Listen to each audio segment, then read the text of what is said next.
안녕하십니까, 김동찬 목사입니다. 이 시간 묵상하실 큐티의 제목은 인생의 목자가 필요했던 천재 뮤지션 엘비스 프레슬리입니다. 함께 묵상하실 하나님의 말씀은 에스겔서 34장 5절로부터 6절. 그래서 그들은 목자가 없으므로 뿔뿔이 흩어져 들짐승의 밥이 되고 말았다. 내 양이 이산저산 방황하며 사방으로 흩어졌으나 아무도 찾는 자가 없었다. 아멘. 성경에는 사람을 유독 양에 비견하여 말씀하신 내용들이 많습니다. 그리고 양에게는 반드시 목자의 인도와 보호하심이 필요하다는 사실을 강조하고 있습니다. 그렇다면 만약 목자의 돌보심이 없는 양은 어떻게 될까요? 짐작컨대 조만간 끔찍한 결과를 맞이하게 될 것입니다. 이처럼 우리 인생은 목자이신 하나님을 멀리하고 떠나는 순간 아무리 부유하고 유능한 재능을 갖춘 사람이라도 결국은 망가지고야 맙니다.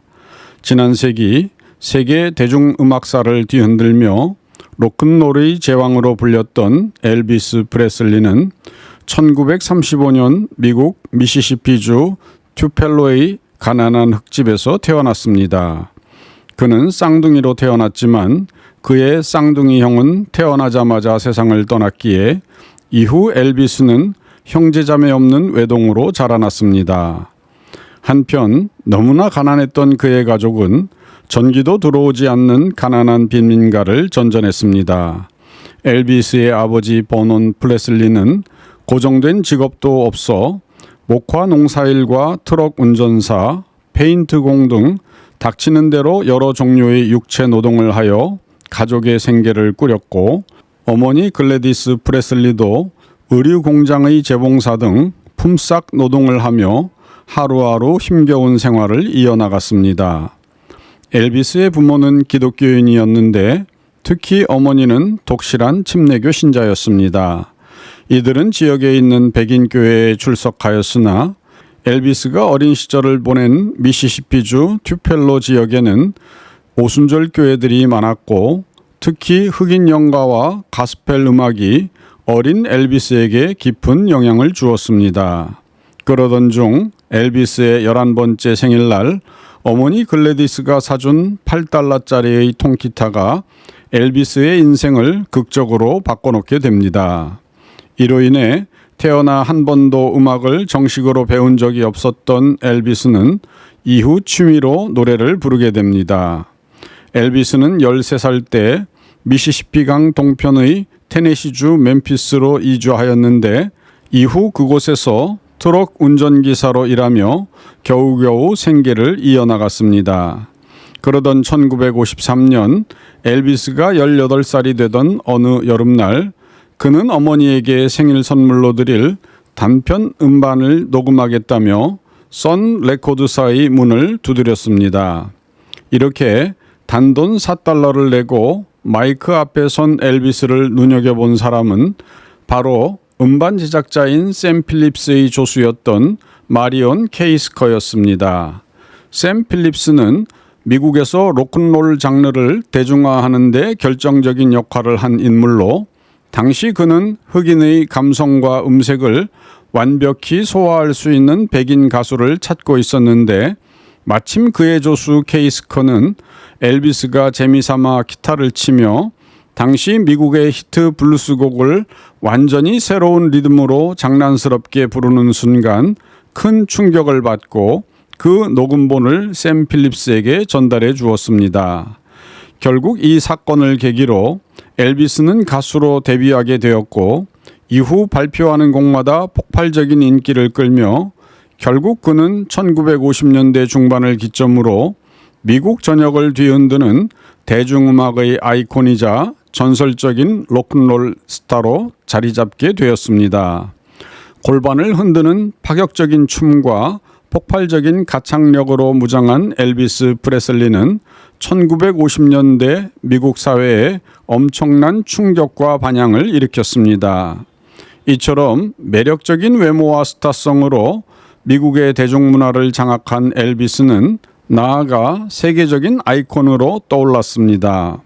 하지만 동시에 어두운 비극의 그림자가 그를 덮치기 시작했습니다. 엘비스의 생애를 연구한 사람들이 모두 지목하는 것은 거머리 같은 매니저 톰 파커 대령이었습니다. 불법 체류자였던 파커는 자신을 위해 엘비스의 해외 공연 요청을 모두 거절하고 라스베이거스의 화려한 호텔 스위트룸에 그를 가두다시피 했습니다.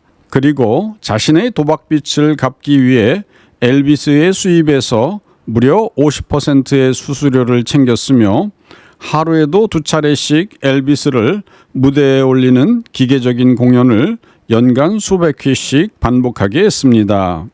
결국 체력적인 한계와 극심한 불면증 그리고 아내 프리실라 프레슬리와의 이혼으로 인한 절망감에 빠진 엘비스는 약물에 손을 대기 시작했습니다. 엘비스의 주치의는 그에게 각종 약물을 무분별하게 처방해 주었고 엘비스는 불면증을 이기기 위한 강력한 수면제 그리고 수면제 기운을 깨우기 위한 각성제, 통증 완화를 위한 강력한 진통제, 불안 완화제 등을 매일 번갈아 가며 복용했습니다. 그럼에도 엘비스는 의사가 처방해 준 약이라는 이유로 자신이 약물 중독자라는 사실 자체를 부정했습니다. 결국 사망 전 20개월 동안 엘비스가 처방받은 약물은 무려 12,000알에 달했습니다. 그로 인해 사망 당일 부검 결과 엘비스의 혈액에서는 최소 14가지 이상의 서로 다른 약물 성분이 검출되었을 정도입니다. 또한 말년의 엘비스는 기이한 행동을 일삼았는데 텔레비전에서 마음에 들지 않는 장면이 나오면 권총을 쏘아 부서뜨렸습니다. 엘비스는 또한 폭식을 즐겼는데 그는 스트레스와 우울증을 달래기 위해 고칼로리 음식에 심각하게 의존했습니다.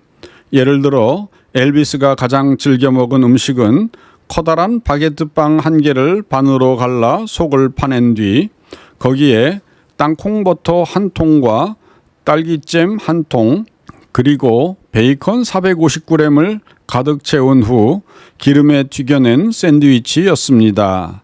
이 샌드위치 한 개의 열량은 무려 8,000kcal로 정상적인 30, 40대 성인 남성이 섭취하는 하루의 정상 열량인 2,600kcal에 비하면 무려 3배에 달하는 폭식이었습니다. 그런데 엘비스는 이 음식뿐만 아니라 하루에 총 10,000kcal 이상을 섭취하였는데 매일 아침 베이컨 한 근과 계란 여러 개 그리고 소시지를 먹었으며 한밤중에도 고칼로리 야식을 멈추지 않았습니다. 결국 사망 당시 엘비스의 체중은 130kg이 넘었고 극단적인 식습관으로 인해 심각한 만성 변비와 거대 결장증으로 인해 사망 당시 그의 장에는 수개월치의 대변이 쌓여 있었을 정도로 사실상 장 기능이 거의 마비된 상태였습니다. 그럼에도 그의 주변에는 항상 그에게 아부하며 그의 돈을 축내는 측근들만 가득했기에 진정으로 그의 영혼을 돌봐줄 사람은 아무도 없었습니다.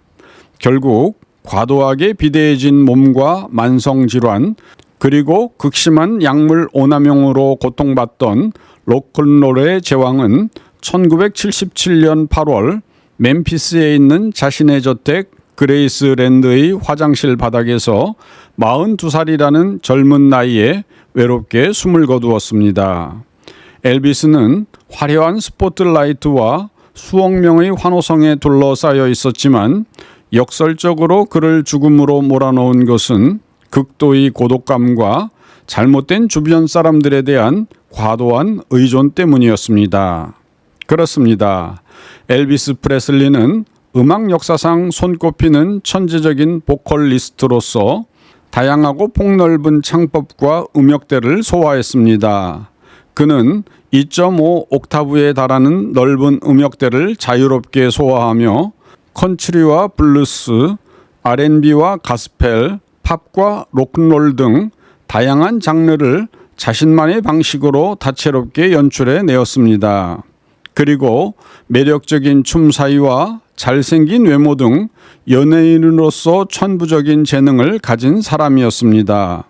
하지만 하나님을 떠난 그의 인생은 이러한 장점 중 한 가지도 그 자신을 지켜주지는 못했습니다.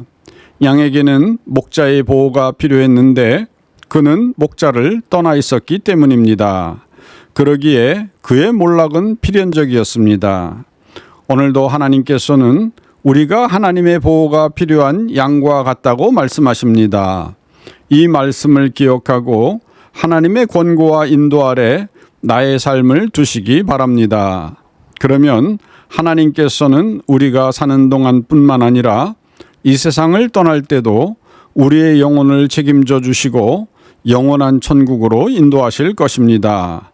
이러한 축복 가운데 항상 머무시는 성도 되시기를 주님의 이름으로 축원합니다.